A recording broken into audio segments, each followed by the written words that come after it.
disconnected.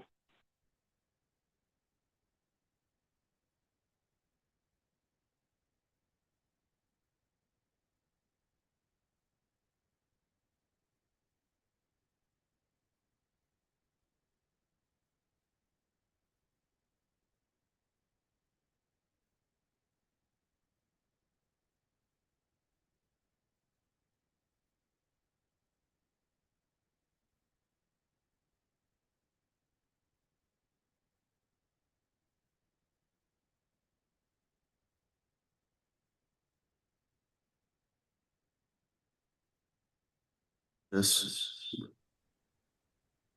I'll tell you what, a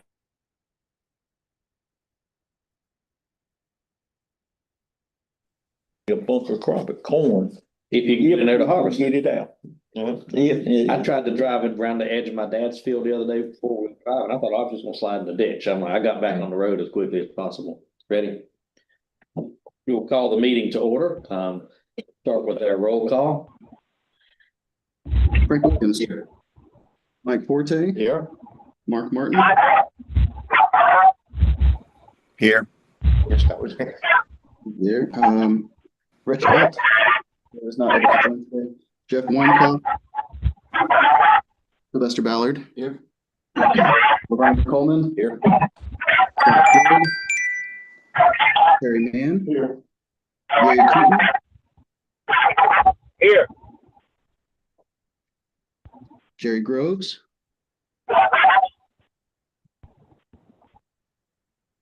Can you mute? Tell people to mute because Will and Mr. Jerry, are you online? I saw you earlier.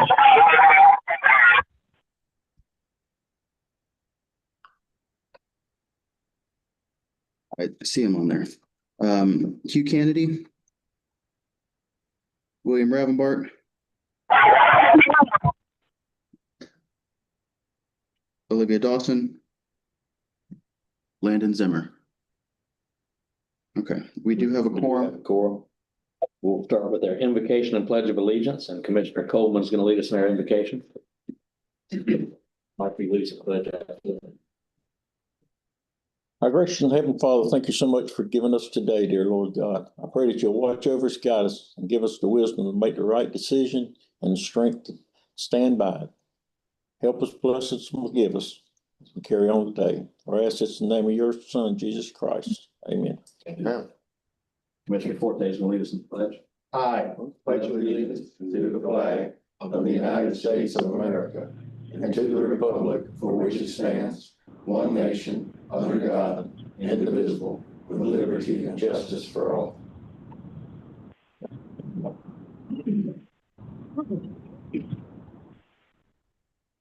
I'll now read the ethics, awareness, and conflict of interest statement that we are required to read. In accordance with the State Government Ethics Act, it is the duty of every committee member to avoid conflicts of interest. Does any committee member have any known conflict of interest with respect to any matters coming before the committee today? If so, please identify the conflict and refrain from any participation in the matter involved. Does anybody have a conflict they know of at this point? And if you see something as we get to it, just bring it up at that point. Move on to additions or corrections to the agenda. Any changes, or do we have a motion to approve? So moved. Motion by Mayor Mann. Is there a second? Second. Second by Commissioner Coleman. Any discussion? Seeing none, we'll do our roll call. Frank Williams. Yes. Mike Forte. Aye. Mark Martin. Aye. Sylvester Ballard. Yeah. Laverne Coleman. Yes. Terry Mann. Yes. Gary Keaton. Yes. Jerry Groves.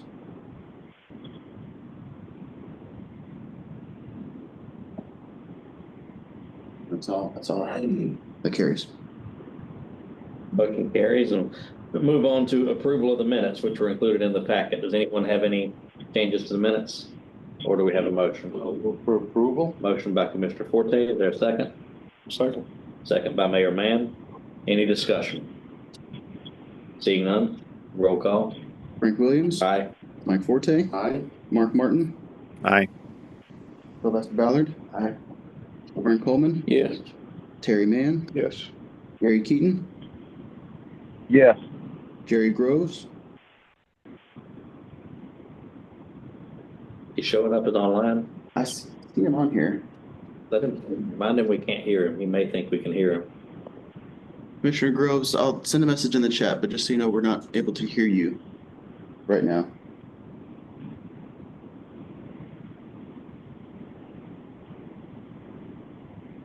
Did you unmute? Was that him?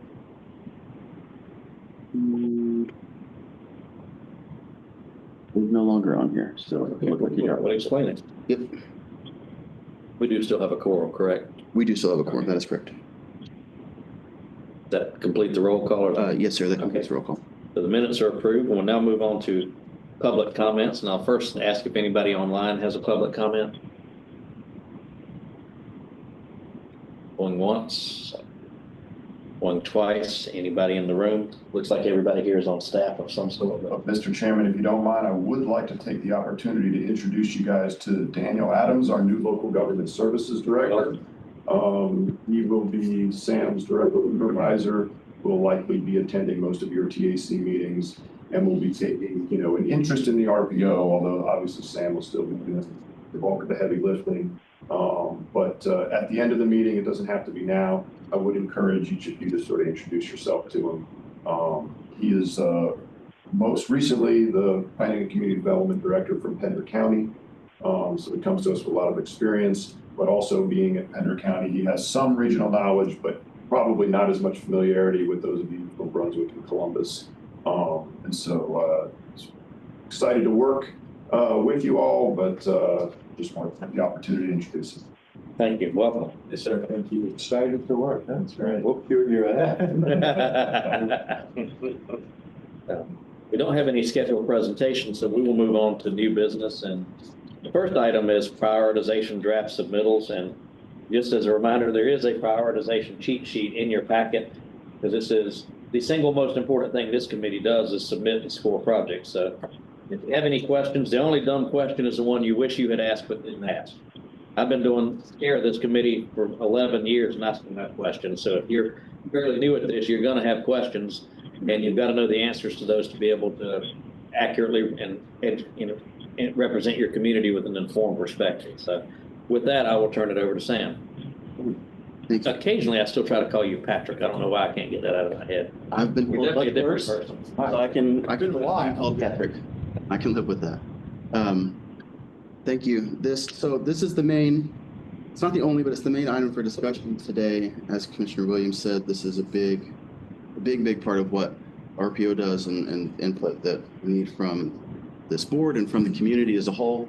So I'm going to give you a brief overview again, as I try to do before we talk about specific projects, about what prioritization is, and then where in the process we currently are, and we have time for discussion on that. So right now we're in the part of the process where we're actively submitting projects, and we have until the end of September to officially submit our project lists. We're allowed 13 projects per mode. I'll explain more what that means in a second. And these projects that we have on these lists are coming either from projects we've submitted in past rounds of prioritization. When we say P8, that's because this is the 8th time around we've done this. But there's still room for submitting brand new projects. It's not a completely closed loop. There is room to introduce new projects on the priority list. Today's presentation is just for information and for discussion. We'll have another meeting in September where we'll officially vote on and approve these lists to be submitted. As overly simply put as possible, the prioritization process is we submit projects to compete for funding, and that competition is based on quantitative data that gives it a score. And then depending on these 3 funding categories, there is a certain measure of local input introduced to the process as well. The further we go, if you're looking at this screen, the further we go to the right towards the division needs bucket of funding, there's a greater percentage of local input factored into the score. Whereas on the far left side in the statewide mobility category, that is 100% based on data. And in your packet, you have a very brief overview of what that means to be based on data, but we're looking at things like roadway congestion. If it's a roadway project, the time saved, the travel time savings from that roadway improvement. Safety is a big aspect of the scoring. Crash data, thank you. And so that goes into, projects are eligible for 1 up to 3 of these funding categories. And then I mentioned earlier, we submit projects through multiple modes of transportation. We have 6 modes of transportation that we submit projects for. And so up to 13 projects per mode. So upwards of, I don't know, fast math, somewhere in the 80s, I think this year, maybe the 70s. But anyway, aviation, bicycle and pedestrian projects are considered in one category. Ferry projects, highway, roadway projects, rail projects, and public transportation. And as you've probably heard me say before, the Cape Fear RPO is one of the few planning organizations across the state that is fortunate to have relevant projects to submit in all 6 of these. I think the Wilmington MPO is the only MPO with a ferry project. The rest of them are RPO. All the way up the coast, the rest of them are RPOs. Yeah. Don't have those in the mountains. No, they're more than welcome to submit a ferry, but I doubt that that's where DOT is going to put money for a ferry in Brevard. So as you look in your packet, you've got several different lists of projects. I'm going to try to explain what those are, what the context is behind those. The first list that you'll see is going to be labeled carryover projects. So these are projects that have competed in previous rounds of prioritization. And based on meeting one of these criteria at the bottom of the screen, they will be automatically reevaluated in the upcoming round. That means on our limited number of submittals, we do not need to consider that project. It will already go into the list to be scored. And so there's several projects on our list for that. A lot of them in Columbus County this time around. But these are projects that are either in the current STIP, which is the State Transportation Improvement Program. It's the 10-year plan that these projects are funded and scheduled in. So it could be projects that are in there, but only funded for design. And so they will automatically recompete and a chance to be awarded additional funding for further design and ultimately construction right of way as well. Or projects that have not only preliminary engineering done, but are either actively or have completed environmental documents, specifically the NEPA or SEPA process. And then the third qualification for a carryover being it's a sibling of a currently funded project. A sibling is there's a project once submitted that was a bigger chunk, likely got chopped in half to make it easier to deliver. 1/2 of that is being constructed, the other half not yet, but so think 11's a good example. Yes, sir. So that's what your carryover list. I will actually, as you note 211, the way that it's on the page in your packet, the remaining sections of 211 that are not currently funded, I am working on getting clarification from DOT's prioritization office to confirm that those other segments are in fact carryovers. So I don't have a complete answer on that. I would firmly argue that they are. It's not solely up to my decision. Is there anything this board needs to do to help convince anyone that they are? I don't know. Click that. I don't think so. We're double checking to make sure. The most recent answer I got from the spot office, that's the prioritization office, is we need to confirm that those segments are on the same environmental document. That's not an explanation that I'd heard before. That they have competed as sibling projects in the past. So it might just be a spot office is short on, they don't have a lot of staff, and so they've got a lot of questions to answer. And they have new staff, that's correct. I think it would be important to let them know that if they have competed as siblings in the past, that there would have to be some change in policy on why they would not correct. continue to. Correct. Would it help for the Senate Rules Chair to reach out and ask that question of the spot office? Just ask them. I think we're gonna get through it. Yeah. So yeah, we'll check on that environmental document too, just so we can say, hey, that it is or it is not. right. And then, as he said, if it was a sibling project in error before, we can explain that, but I wouldn't think that would be the case. I agree. So you'll see later on our draft list of highway projects, I currently have a slot for the 211 segment from 906 Midway to Sunset Harbor. That may not need to be taken if it will be a carryover spot. I have confirmed with our planning partners over at GSATs that if it's not a carryover, we will submit that half. They will submit Sunset Harbor to 17. We're keeping a spot open for that in case it doesn't get automatically carried over. So we're on the same page about that. It's just a matter of So the top one here would be submitted by GSAPs and the bottom one by us, is that correct? I don't remember what's top. The dash C would be us, the dash A would be them. And they're fully on board with that. We've talked about it several times in the past couple weeks. So that's the one kind of footnote on the carryover list. And by our September meeting, for sure, I'll have confirmed answers on those. So as for the rest of the project lists, I've shown you a version of this slide before to kind of what is our process locally and how we kind of tackle figuring out which projects to submit. So I'm talking to our friends at DOT pretty much all the time to keep tabs on what projects are in fact, top priority around the region. At the end of July, we held a series of county stakeholder meetings like we've done in the past, where we met with Brunswick, Pender, and Columbus counties beyond just the scope of what this board does, but invited representatives from every member municipality and from the county to review project lists and determine. The way that we did it in each of those meetings was we took our list of, DOT calls them holding tank projects. They're essentially projects that have competed in the past. And so they kind of have a marker of already being at the top of the list.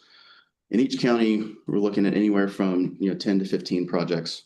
And what we did in each of those meetings was identify a top 5. Right, if we have 13 projects to submit our mode, the initial thinking was we'll start with getting 4 projects per county, and then that 13th project will be a floater to whatever is most competitive. Again, that's our starting point. We'll adjust as necessary. But that was the goal of that meeting, was to identify roughly the top 5 priority projects. And then within those 5, identify what the 5th of those would be, so that you'd have a top 4, and then what is your 1 floater per county to look at later. Anyone has any questions as we're going through, please ask them as you have them. Yes.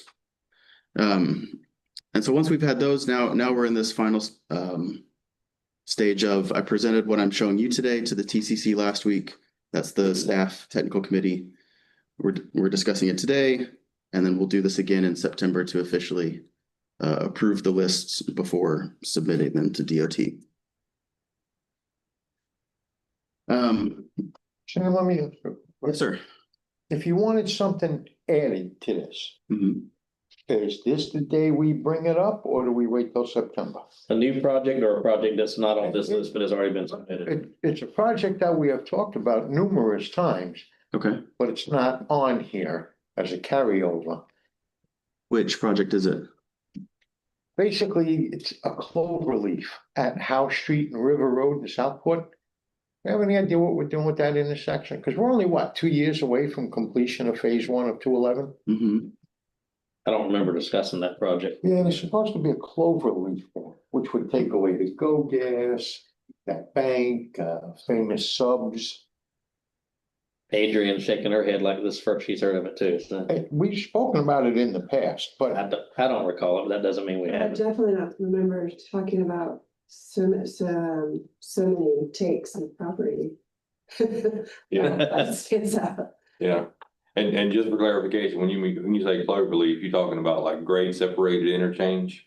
No. Talking about just, okay, so at grade improvements with some yes, movement changes, okay, okay, make it easier to make turns. okay, Because you're gonna be going from 4 lanes to basically 1. right, there's, Southwood. Yeah, it's gonna be a cluster when 211's finished. I mean, I did have a conversation with one of the town managers at a certain point. But it wasn't, in particular, and Sam was there, I think.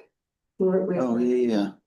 And, but there was never a discussion about a particular project. Maybe, I may be using the wrong term. Yeah. Saying globally, maybe it's simply turn lanes. Just improvements, just say improvements by the intersection. Cloverleaf is an interchange, Yeah. yeah. So it might just be turn lanes from all 4 directions. Okay. Cause it's gonna be some bottleneck right there. Right. Mhm. Well. Yeah. Well, still, so in an answer to the bigger question, today is the better day to just to put that on my radar instead of September. Yeah, Consider it, September would need to be, consider it on your radar. It's on my radar. Wrote it. it would need to be evaluated by Right. September. Yeah. Between now and September, I can take a look at that and we wouldn't have official design or anything, but we could get a sense of Yeah, where is it? its relative competitiveness to the rest of the projects on our list. And so if we don't end up submitting it, we'll have more of a, oh, we didn't think of it. It'll instead be, these other projects had a better chance. Yeah. The, And we'll have it for future reference the next Yeah. time too. that's correct.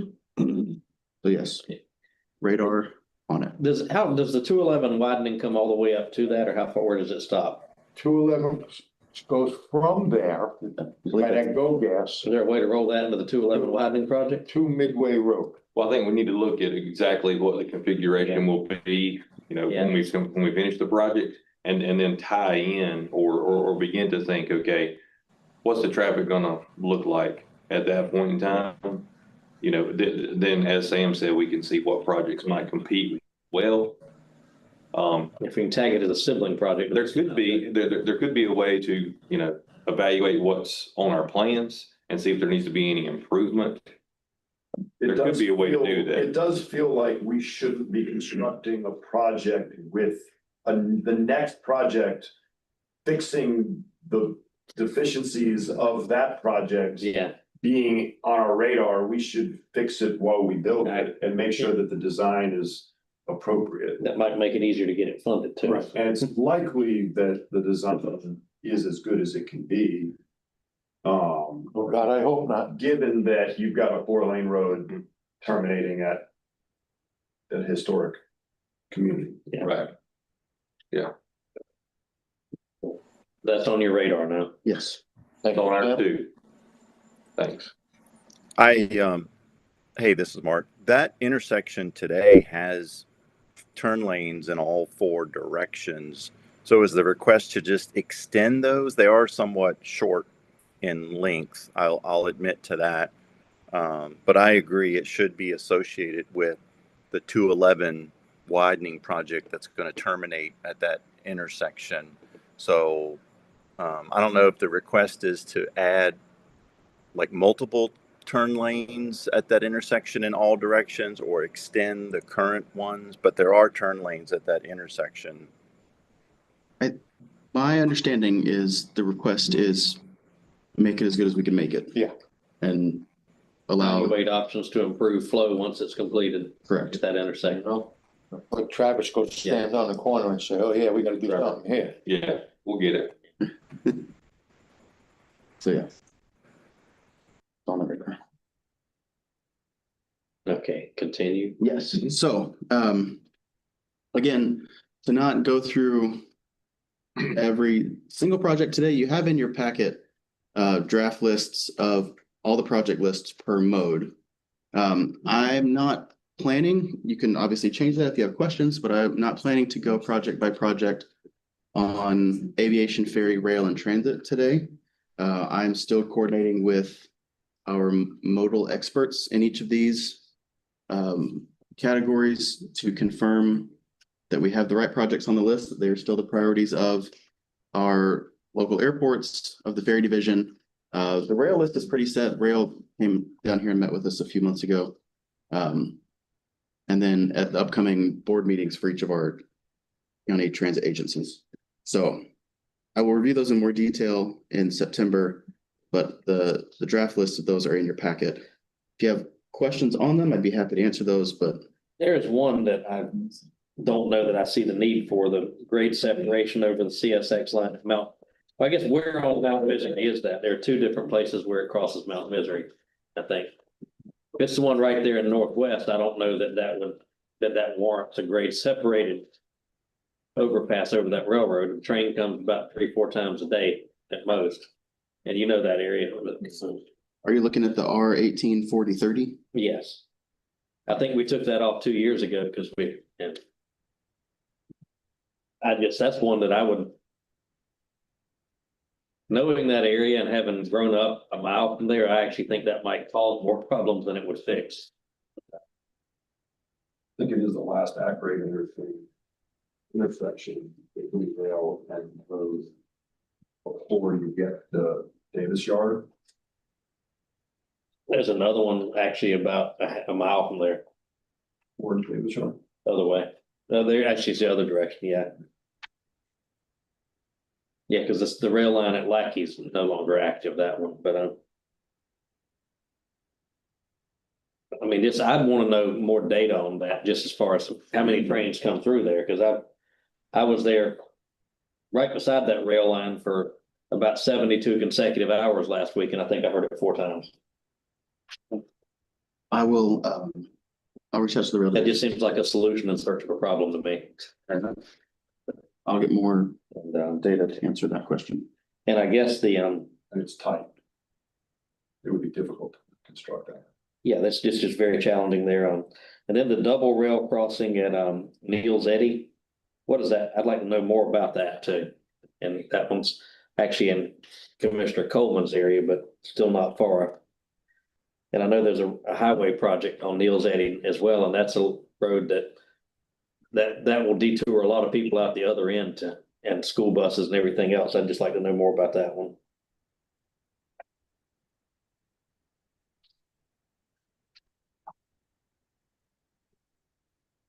Those are the only questions I've got on this. The ferry projects, I'm good. And aviation, we only have so many options. Unless we're gonna build a Mako International Airport. Coming here. Well, then we'll be here for 3 days. And every project will be at his airport. Yeah. I will get more details from the rail division on both of those.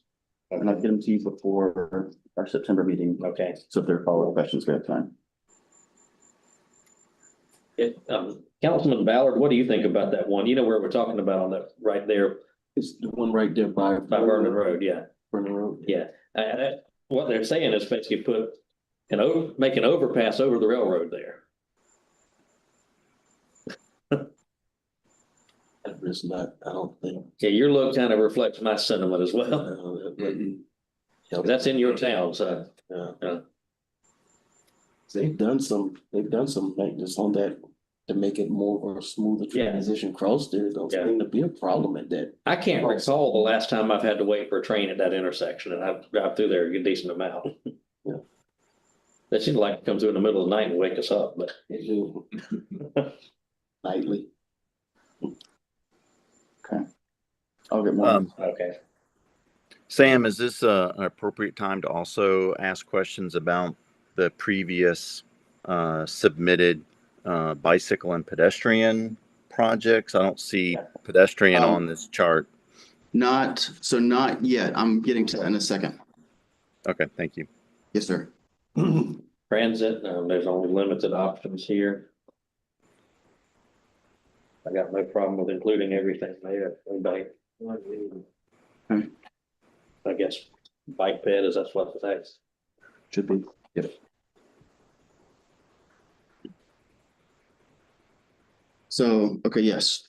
Moving.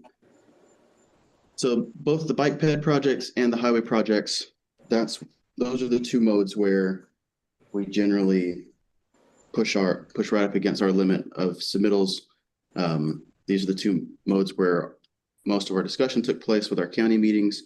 So again, to remind you, this time around, we have 13 projects per mode we're allowed to submit. And so this initial draft version gives 4 submittals per county. And then I've got a list that I'm still evaluating to possibly take that 13th spot. I should note that this is our starting strategy. If, as we evaluate the projects and how competitive they might be, and compare that to the available funding for each funding category that these projects will compete in that might not end up an even 4-4-4 if, let's say, Division 3 has more potential funding available than Division 6, then we might adjust to try to compete there more. But to let you know why the list currently looks like it looks, that was the thinking. So I'm going to go through each 4 projects. These were the top 4 as identified by our county meetings in July. I'm going to go through those, and then I've got a note on what's competing for that floater spot. That I guess that's what I'm calling it now. So in Brunswick County for the, again, bicycle/pedestrian, they kind of compete together. Multi-use path in, and I guess I should clarify, these aren't ranked, just so you know. They are in an order based on the spot ID, which is that long number on the left side of the screen. That's the only order they're in. So a multi-use path along 87 in BSL going from City Hall to the community center. Sidewalk in Southport going from Howe Street to the elementary school. Got the one that goes from the ABC, we just I think that one's completed. That one is in the step and being worked on. This is from the ABC to the school. Yeah, right. Yeah. Might be the other way around. From the school to the ABC store. Teacher walkway. Yeah, that, for those of you who aren't familiar with that inside joke, there was a project from the ABC store to the emergency room a few years ago, sidewalk. I got approved. It never dies though. It's always a topic of discussion. Yeah. I'm not sure which was start and which was end, but either way. Connection. Depends on who works where. Exactly. And then the second 2 projects, one is to widen existing bike lanes along each East Beach Drive in Oak Island. There are currently bike lanes. They're just very narrow. And then I have some, I guess this was the project that Councilman Martin was asking about from Oak Island. So some update. This is how the project list looked when I sent it to you last week. Allow me to fill in some additional details. So this spot ID, as it's on the board ending in 582, when we submitted it last round, it was a multi-use path along East Oak Island Drive for a segment in Oak Island. That is along the corridor identified by the NC 211 East Coast Greenway feasibility study that RPO got some special funds to do back in 2021. It's been adopted by this board. It's been adopted by the town of Oak Island. And while the East Coast Greenway's official designation is still along the NC 211 corridor, that feasibility study identified an alternative route that comes off the ferry, but then crosses the old bridge into Oak Island, goes down East Oak Island Drive, and then back across the new bridge on Middleton. Sam, could I, again, I hate to keep interrupting. Not at all. I see Mark Martin and Bob Chulo are on here. That seems a little odd to me. What? To build a bike ped path on Beach Drive, but not a real long stretch. And then build another one on Yacht Drive, either end of the island, and neither one is very lengthy. I mean, if you have $100 to spend, why wouldn't you put it on one and make it longer? Fair. So to clarify between the 2, they wouldn't be the same type of path. The one on Beach Drive are the on-road bicycle lanes, essentially on the shoulder. Right. So that, and then the multi-use Which is path. not appropriate for pedestrians. Right. That would be walking in the street. Agreed. The multi-use path being an off-road facility for cyclists and pedestrians, much wider than a sidewalk. So where the Yacht Drive, so this was new on my radar as of a couple months ago, as Oak Island is currently in the process of updating their CAMA land use plan as well as their bicycle transportation plan. And through both of those, there have been ongoing discussions about some type of multi-use path or related accommodation on Yacht Drive. However, in comparing that versus The older version of this, I say older, we just submitted it in P7, that would be on East Oak Island Drive. That project as submitted, lack of a funding availability aside, was very competitive among its type of project. In fact, it scored the highest among all bike ped projects in Brunswick County. Okay. So it did well compared to other similar projects.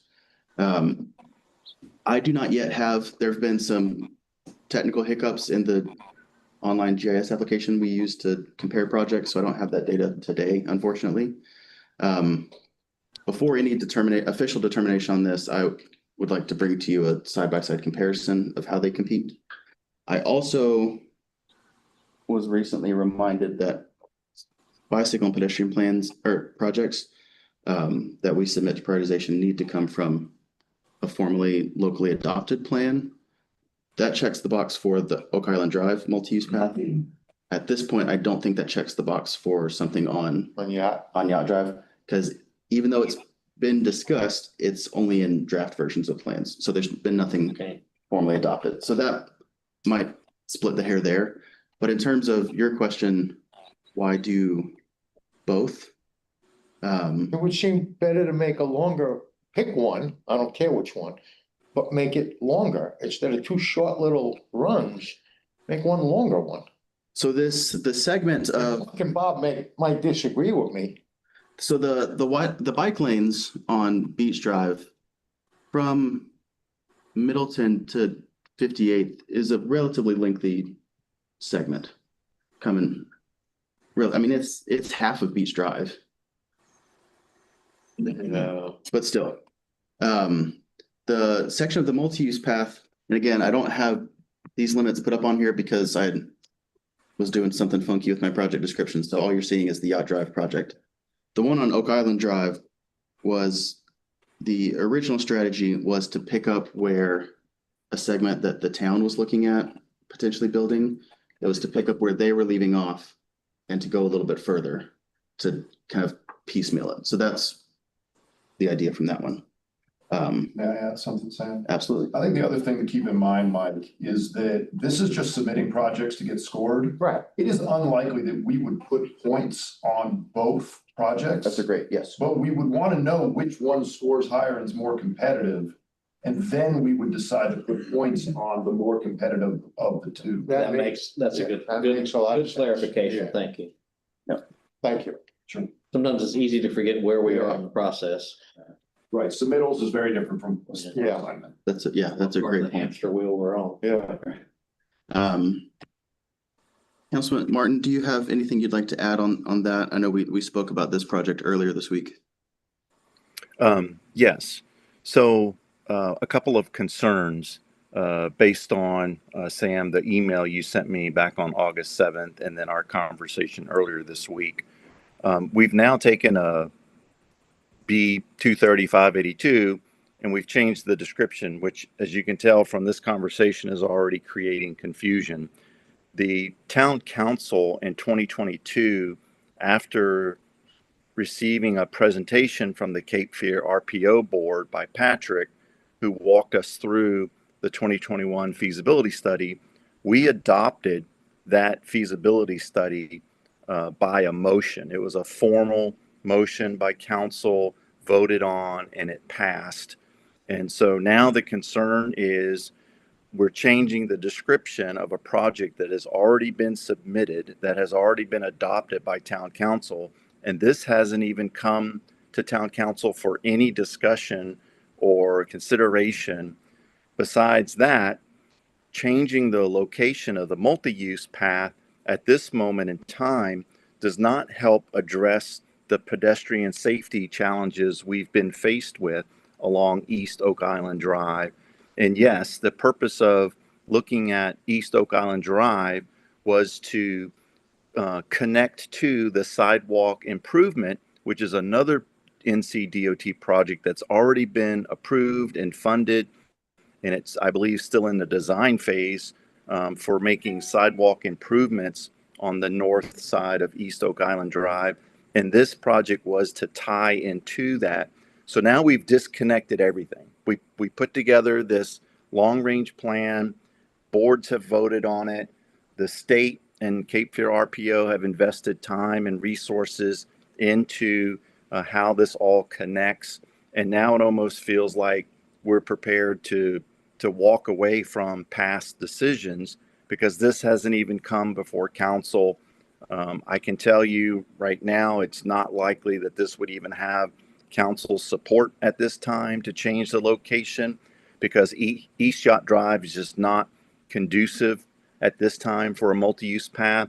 We have stormwater issues along East Yacht Drive.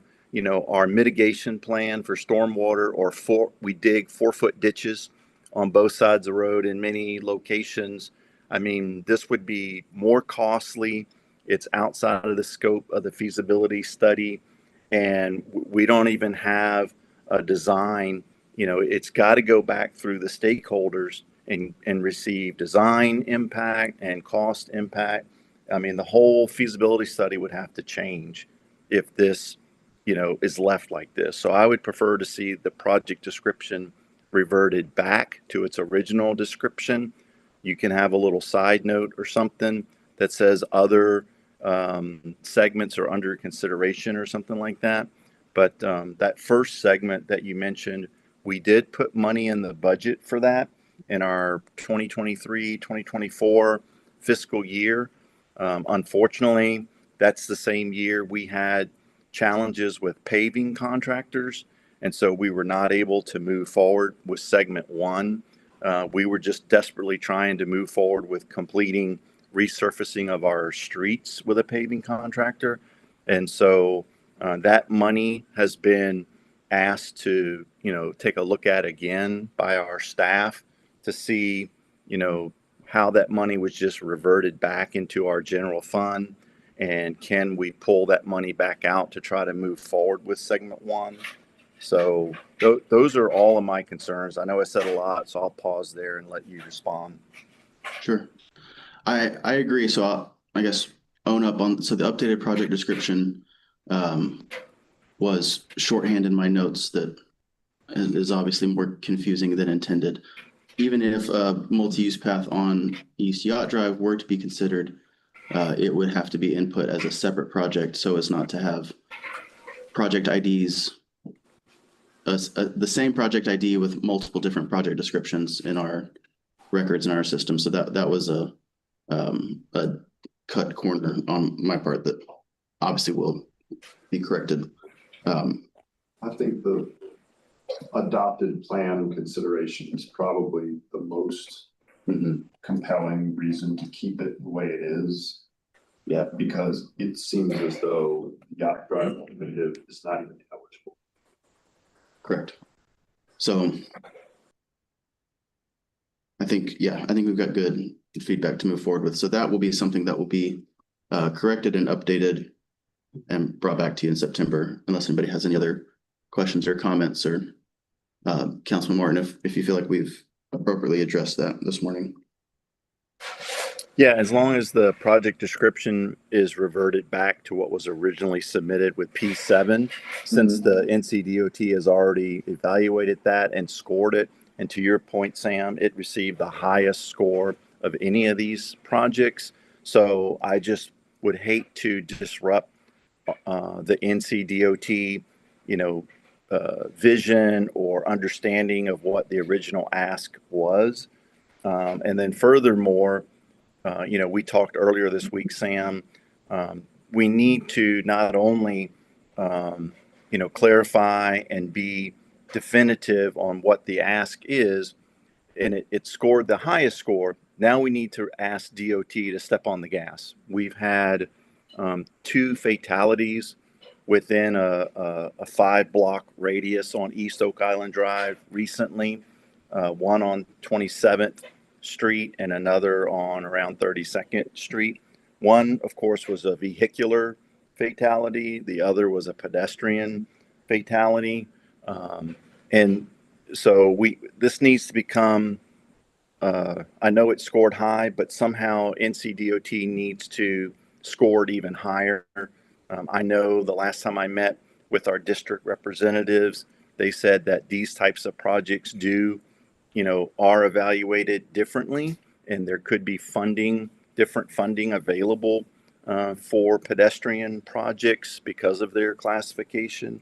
And so my ask is that, whatever we can do to encourage the acceleration of our efforts here in Oak Island, it needs to happen. The bike lanes on East Beach Drive, we accelerated the prioritization of that because there was an accident involving a child on a bicycle on East Beach Drive a few years back. And yes, there are bike lanes there today, but number one, they need to be wider. Number two, we need to have a plan to keep them clear. They frequently get covered in sand. And so, we took a tragic, well, I guess it wasn't tragic. I think the child survived the incident, but there was a bicycle collision with a child on East Beach Drive, which we accelerated this project. So now it's time to accelerate this multi-use path because, we have safety concerns. We now have new data. I think it just needs to be reevaluated completely with new data points.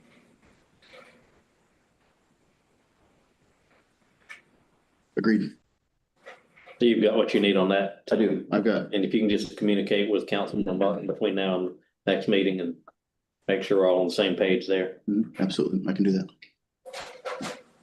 Anything else on Brunswick County's submission for tentative submissions? Are we good with those minus the changes that were just discussed?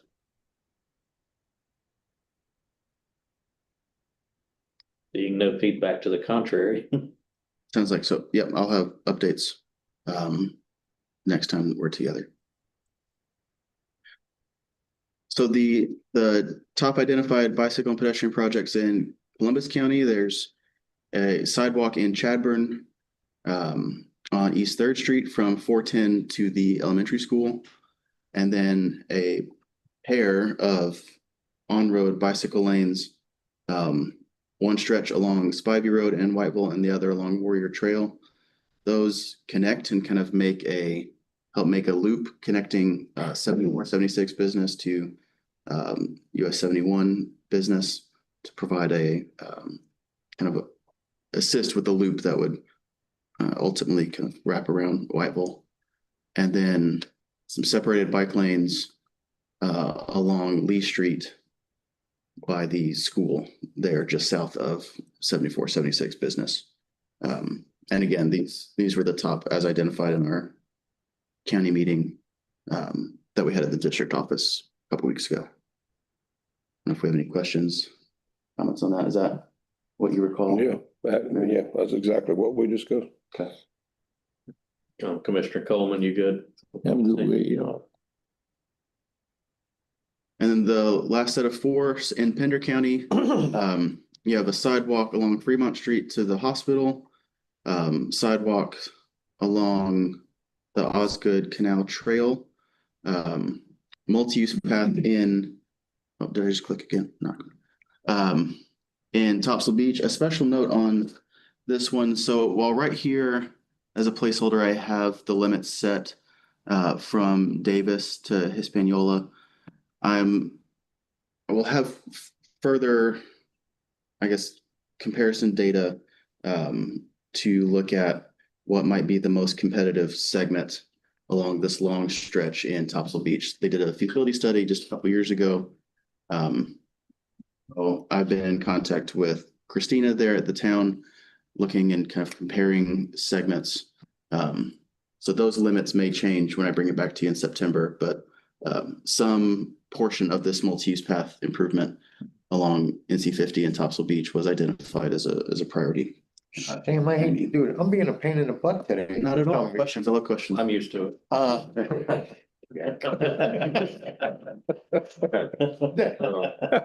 sidewalk on East Fremont in front of the hospital, I was just there last month. I took my sister there for a procedure.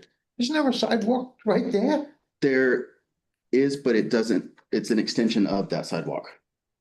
So I Does it can't, go to the ABC store? I might need to. There's some gaps there.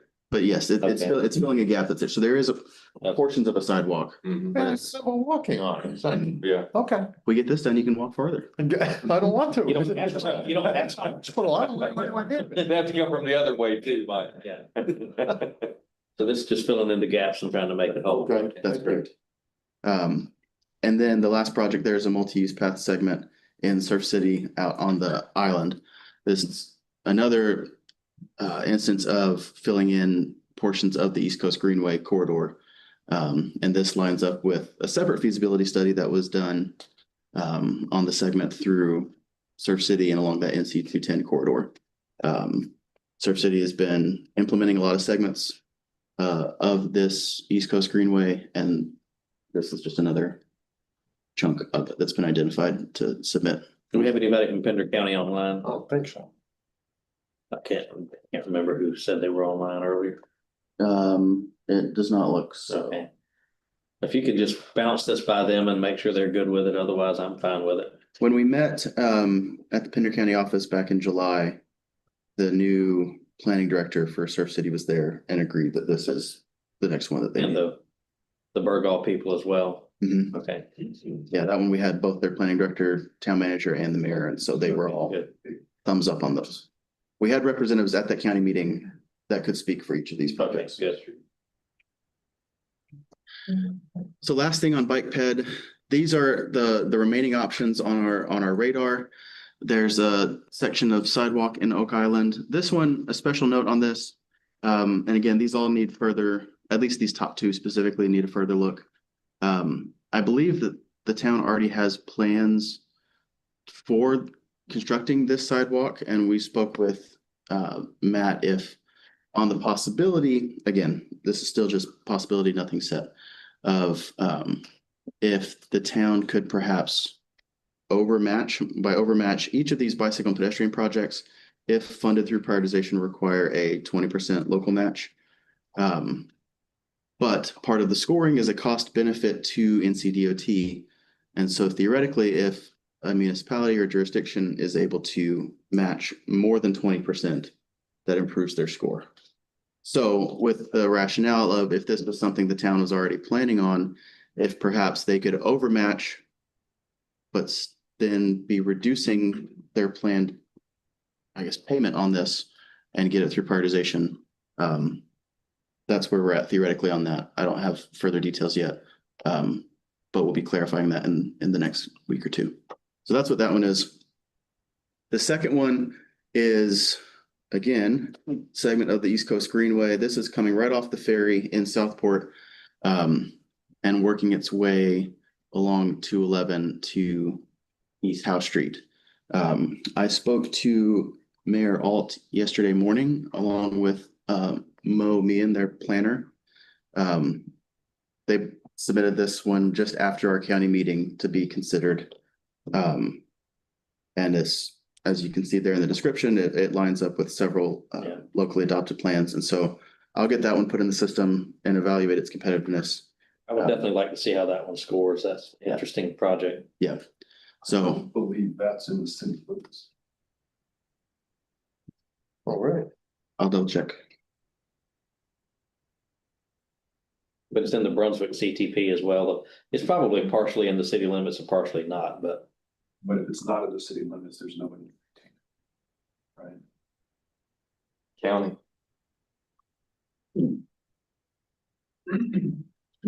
Thanks. We'll investigate further. That's a county DOT maintenance office. That's what I thought. Yeah, That's what I thought. I guess that's a good question, like the multi-use path in Belleville, does the town maintain that now that it's built? Yes. We ask for agreements for sidewalks, multi-use paths, those types of things. They could do like a interlocal agreement to maintain the whole thing, Southport could. Great idea. So let it be, don't jump, let it be. Yeah, let's float that one. So I believe actually the Brunswick County mayors had a separate meeting this morning, and so Mayor Alt was unable to be here, but he wanted me to make it clear that his absence was not connected to a lack of push on this project. So That happens in meetings all the time, but I like that project. I'm intrigued by it. So I'll have more information Yeah. before we are voting to approve the lists. By the way, I'm looking at the map. If Google was right, which it may not, it looks like one side of 211 is in the city limits, the other side is not. So Switch to I know which side Build it on that side. So which side to put it on? And then these final two projects, that third one is a short sidewalk segment in the town of Brunswick, Which is not in Brunswick County. which is not in Brunswick County, because of course not. And so that was identified as the fifth on Columbus County's list. And then bike lanes on Penderley Highway, just north of the Burgaw city limits. I think that sidewalk in Brunswick eventually connects to the ABC store too. That one goes, Noticing the pattern here. that one goes to the church, to the ABC store. We opened up a can of worms. All new. Does that go from the Free Will Baptist Church to the? Whichever one is, yeah, right there on. So, I'm gonna continue being a pain. Yes, you are. I think this question's more for Travis than Sam. Trevor. for Trevor. I'm sorry, Trevor. I knew, I just misspoke. I've been called worse. Me, Probably today. Oak Island is in desperate need of some crosswalks. That pedestrian fatality, and Mark or Bob, correct me, that was just earlier this week. That was within the last week, that's correct. Yeah, I think that was like Monday or so. There are no crosswalks on Oak Island Drive. And you're running for your life.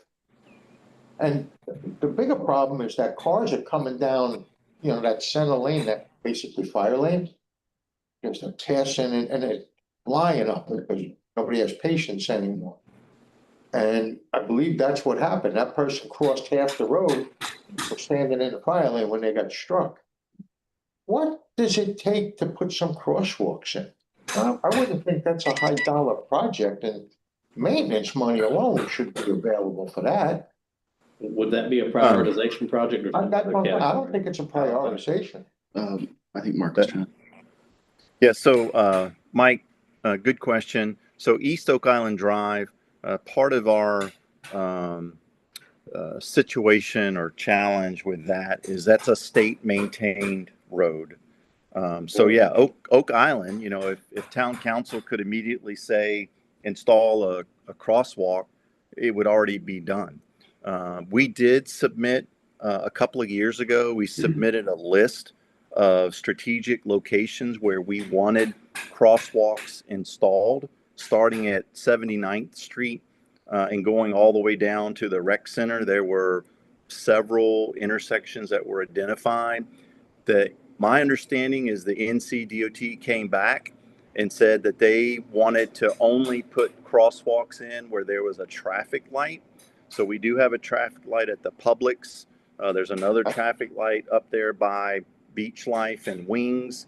And so, I think those are the locations that have been identified first, but we need more crosswalks, to your point. And I'd really like for the NCDOT to go back and revisit our original submission, even if that means putting in, the flashing lights on the side of the road, maybe not a formal traffic light, but I don't understand why, flashing pedestrian lights don't work for East Oak Island Drive, and they only want to focus on traffic signals.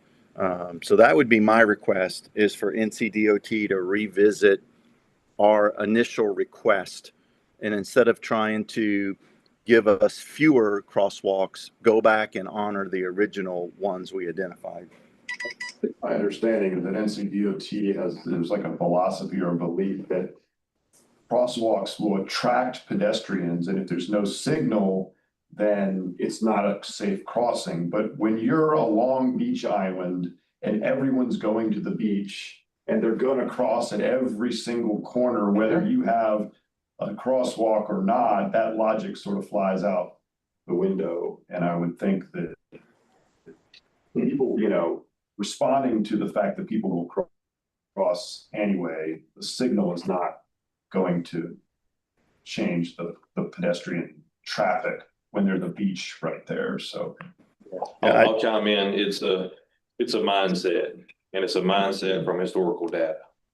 And what we do want to do is try to make sure that we provide the safest place for those pedestrians to cross and not keep introducing potential or inviting pedestrians to cross in a lot of places with a lot of conflict points. We can certainly sit down and have conversations and look at things. I mean, to your point, human behavior is exactly that, and that's for the driver, that's for the pedestrian and anyone around. So, our mindset on that, we don't want to encourage or invite more conflict points to have more opportunity for crashes. Yeah. So, Yeah, I would, like you say, is human nature. If you got one on this block and somebody's on this block to cross, they're not gonna walk down to that crosswalk. They're gonna go across where they are. Yep. We found that out in Whiteville on the new 701 bypass. I mean, got lighted crosswalks and that with the buttons you match and they still cross the block up. yeah, right. I mean, and That's true. I mean, I have, two, 11 and 12, two kids. And I mean, it's always, like you gotta watch out for that, because we're not used to, walking in a high traffic area, honestly. And every time we go to the beach too, I'm always very mindful. And so revisiting it is something we can certainly do, sit down and look at what makes most sense. Are we going to change our mindset? I don't know, but I certainly welcome the conversation so that we can have the right people at the table to say what can be done here. To Mark's point, we have added some of those intermediate crossings or mid-block crossings with some of those pedestrian activated beacons, if you will. We've done it. Those also cost more than just putting a crosswalk on the pavement. We've done some crosswalks on pavement before, but when we do that, back to your point, it is at the signalized intersections. So I would mentioning the data and where the data came from. I guess my question on the data would be: was that taken from all over North Carolina, or was there like a subset crosstab of data from tourism based areas? Because that's going to be very different than what's happening in downtown Raleigh or Charlotte. right, you know us, we have data on top of data. Right? So lots of data. I saw a T-shirt that said, "When in doubt, manipulate the data." That's why I'm asking. Yeah, so all those things can be done. Whenever our local Division 3 folks, consider these things, we do have that local mindset. So again, that's why I say we're open to the fact of us sitting back around the table, having some conversations. What makes the most sense? So I do think Mayor Mann has a good point that if the clearly marked crosswalk is too far away, people are going to cross where they are. 100%. And I'd rather have clear places where I expect them to cross than people just crossing in the middle of the road because they don't want to walk 2 blocks. So if you can have signage to the Now, that assumes to the pedestrians. That assumes the people in the vehicles are going to read the signs, but that's a whole different story. Human behavior. There's nothing we could do about The world we live in now, it's more distracted than less distracted. I was at a conference recently and a person speaking said something. He said, we had the perfect plan for how to manage what we're getting ready to do, and it worked perfectly until the humans got involved. And I think that's the case. Yes, sir. Councilman Martin, did you have a comment? Yeah, I would just follow on with the initial locations that were in our request for crosswalks weren't random. We spent a lot of time working with our staff and communicating with other council members. So that's why, for one example, we chose 31st Street at the rec center because there is a Davis Canal crosswalk that allows you to come from the north and walk down and cross over Davis Canal to get to the beachfront. Then we chose areas like 40th Street because that's the next opportunity to get to the beach. The Davis Canal is certainly a barrier for beach access from the north and some locations in the south of East Oak Island Drive.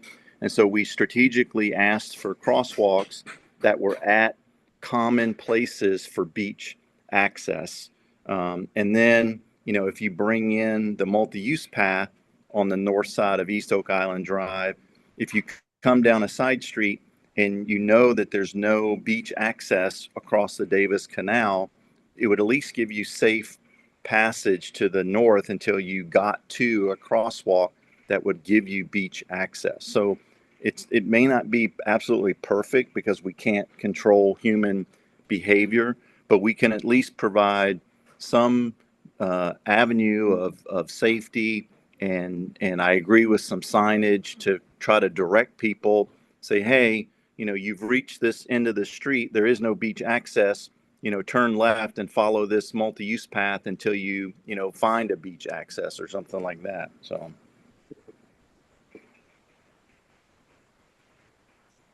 yeah, we'll follow up on that. Any other questions about the other projects on this list? None for me. Okay. So the last set is the draft highway project list, same format, 4 per county, and then a few floaters at the end.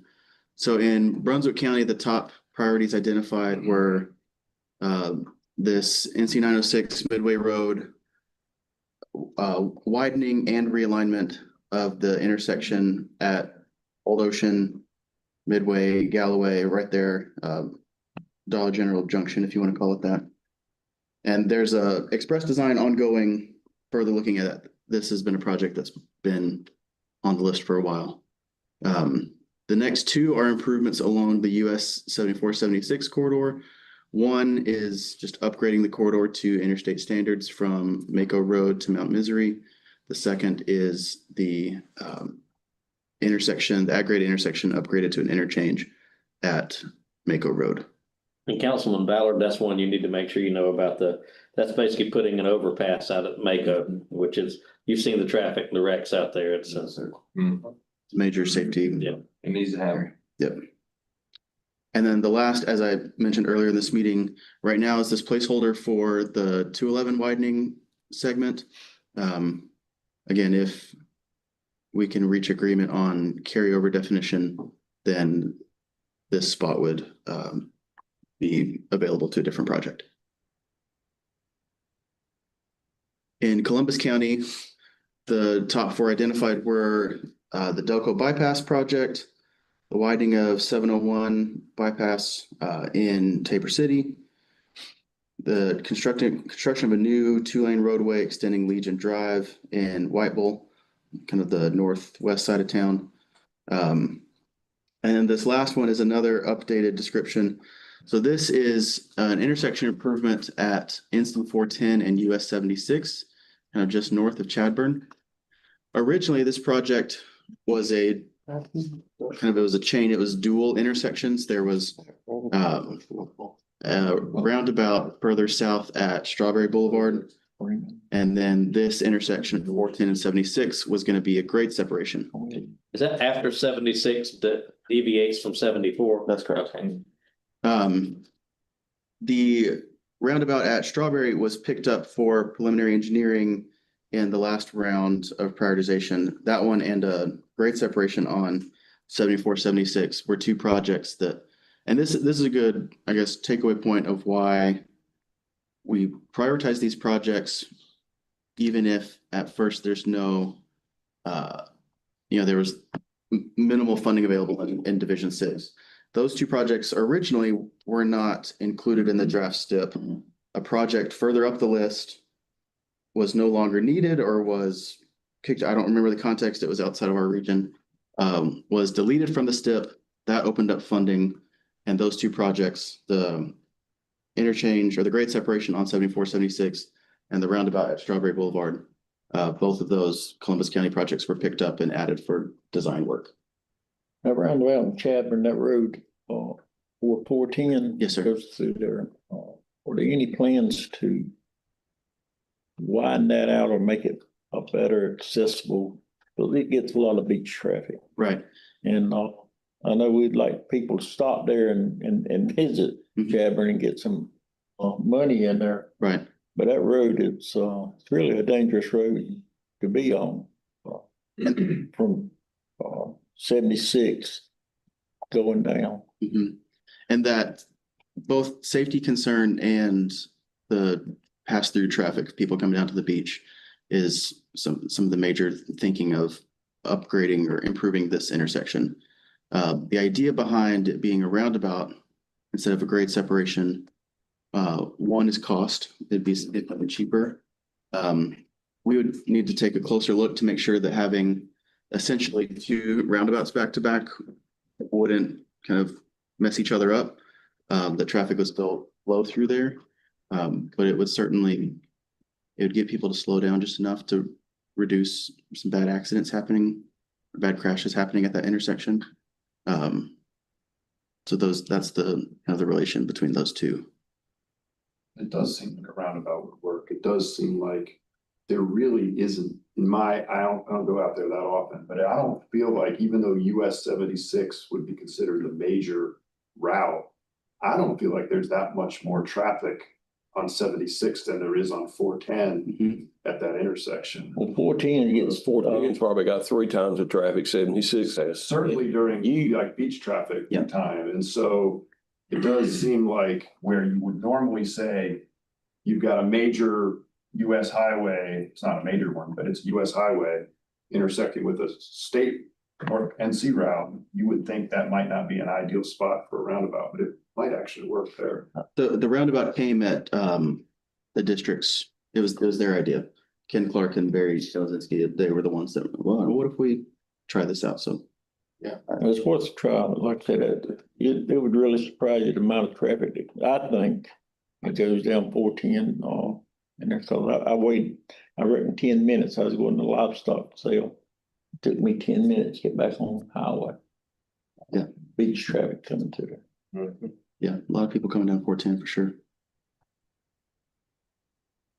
And there's only so much space for them to go, right?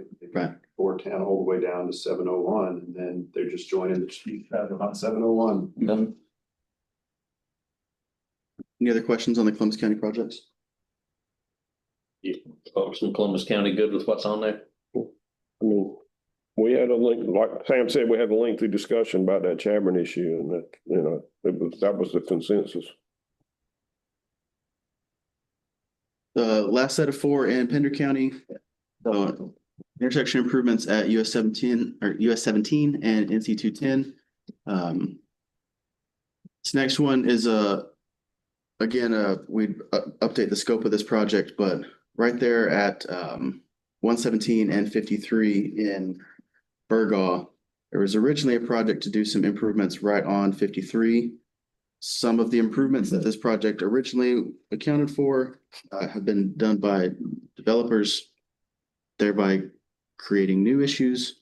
And so there have been discussions of a quadrant intersection on the southeastern corner of that intersection. And so What is the precise definition of a quadrant intersection? I think I know, but Thanks for asking. So if you've got 2 cross streets like this, instead of doing work right here, you've got a road this way that takes some of the turning movements out of this intersection and redirects them here and kind of pulls it out just a little bit. Would you say that's accurate? would there be 4 circular roads, one going each direction, one that way, that way, that way, that way? We may not do it on all 4 quadrants, but it's really to move the conflicting lefts and throughs. Shift some of those traffic flows. Similar effect to a diverging diamond, but opposite direction. Right. You're not, like in the diamond, you're on the wrong side.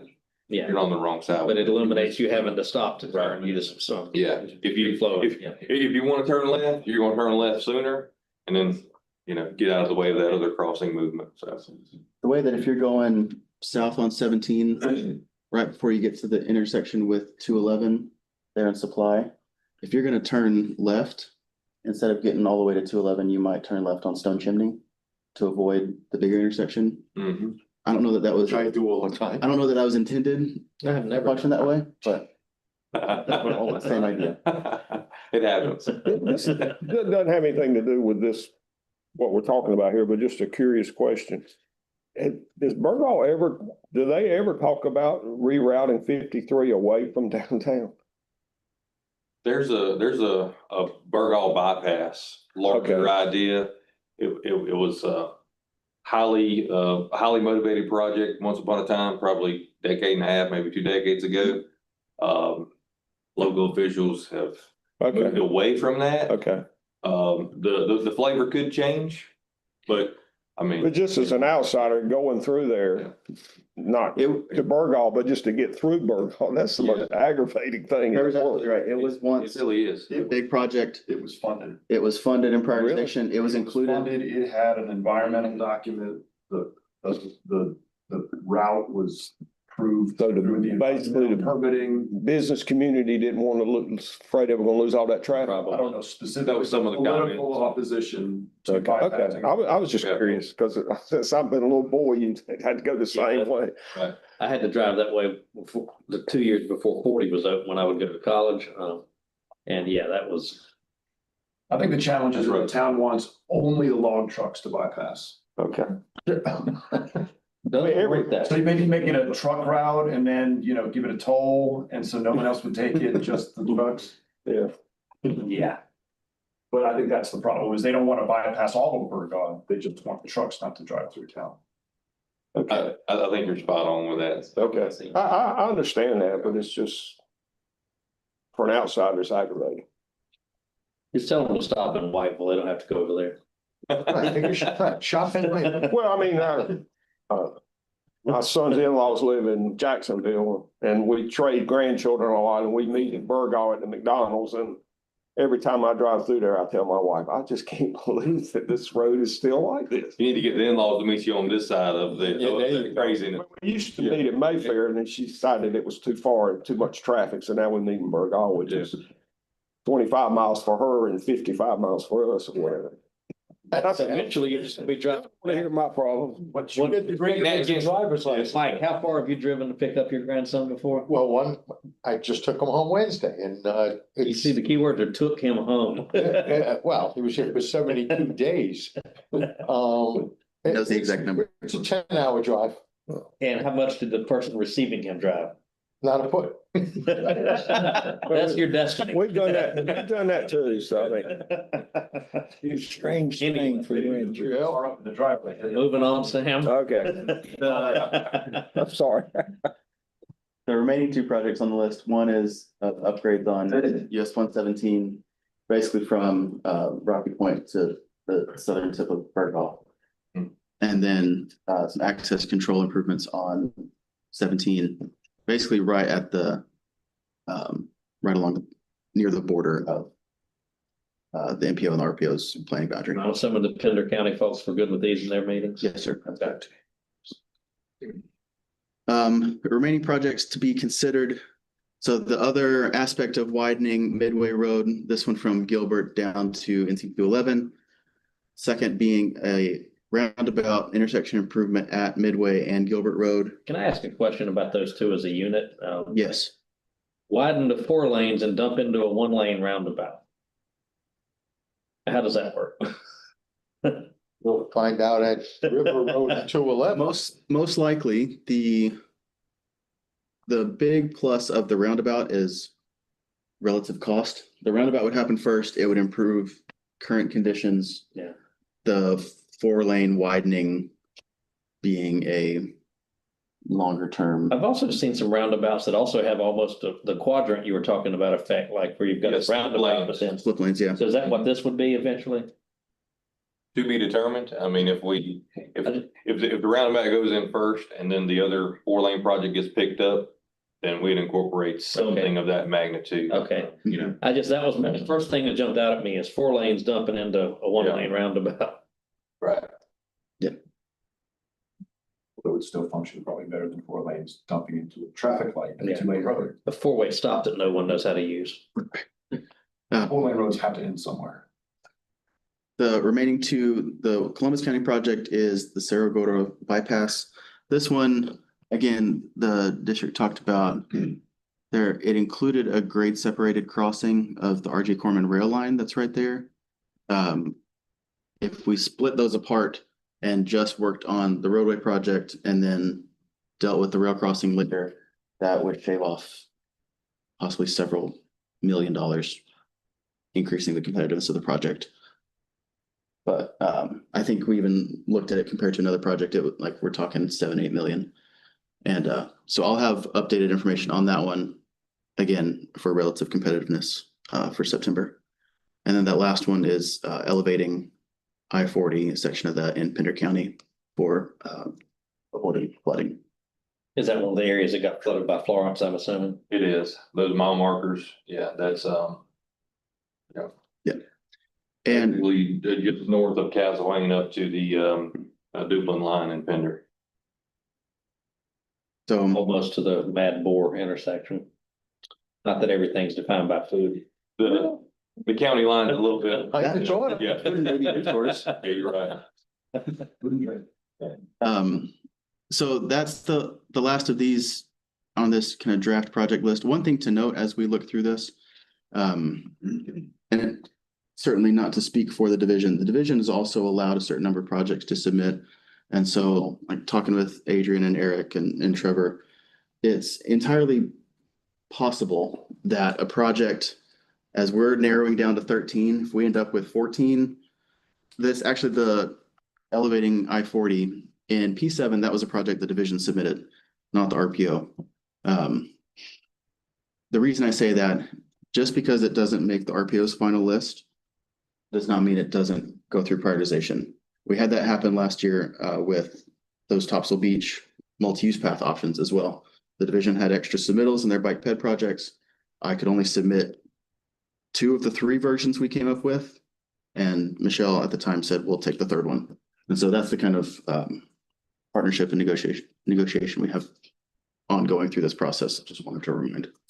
I thought if the one that you're trying, the existing widened 211 is able to, that one you said you've got in here, but it could be a carryover project. If that's a carryover project, I'd like to put the Midway Road widening, the top one in place of it.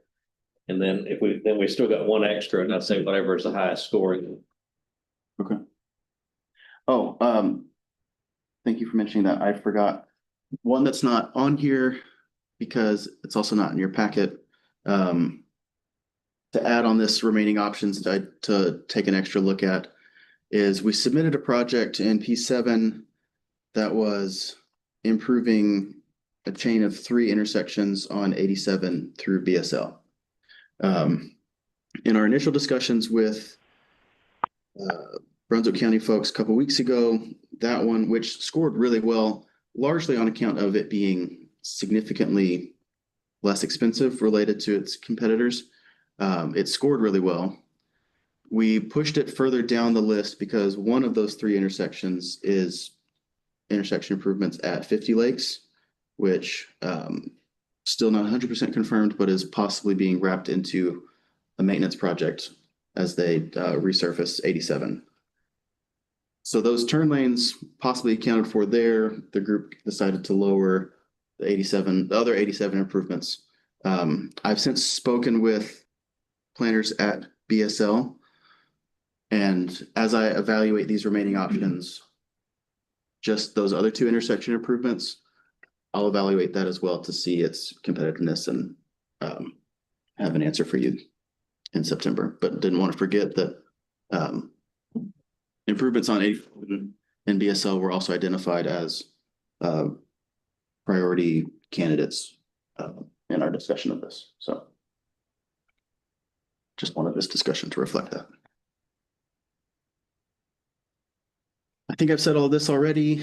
What I'm doing between now and the next time we meet, continuing to smooth or kind of go over questions and verify things with our other modal experts in the 4 aviation, ferry, rail, and transit, working and putting projects in the online portal that we submit them through.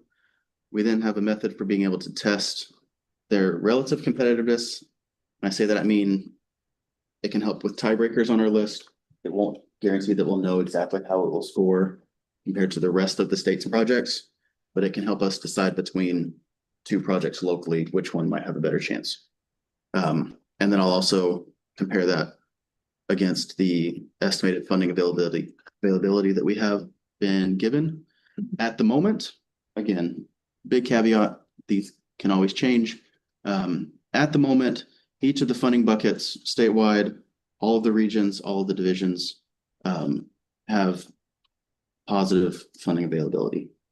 So that is right now, that can and will change, but takeaway, everybody feel happy there's money in all the buckets right now.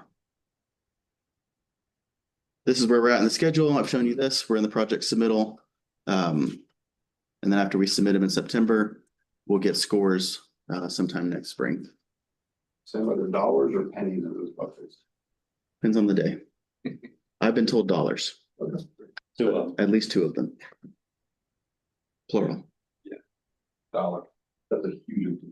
We have been through a lot here. Any questions on draft submittals? Any questions online? I guess you'll bring, as you just said, you'll bring back final recommendations for us to vote on at our September meeting. That's correct. We will move on to the next item, which is functional classification updates. And I will turn it back over to Sam to tell us what that means and why we should care. Yes, I will be much more brief with this one. This is again something to review and no action was taken. So the RPO as well as other RPOs across the state and the MPOs are working with DOT, specifically in the Transportation Planning Division, to review the state's functional classification designations within the planning area and see if they need to be updated. This is something, as far as a routine, that happens once every 10 years. So this is why I'm giving you some background today, because I haven't heard about this in a long time.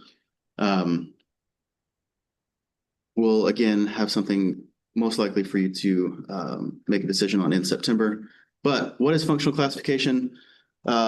Simply put, it's a way of grouping the roads based on how they move traffic and also how they, how much access they provide to land uses.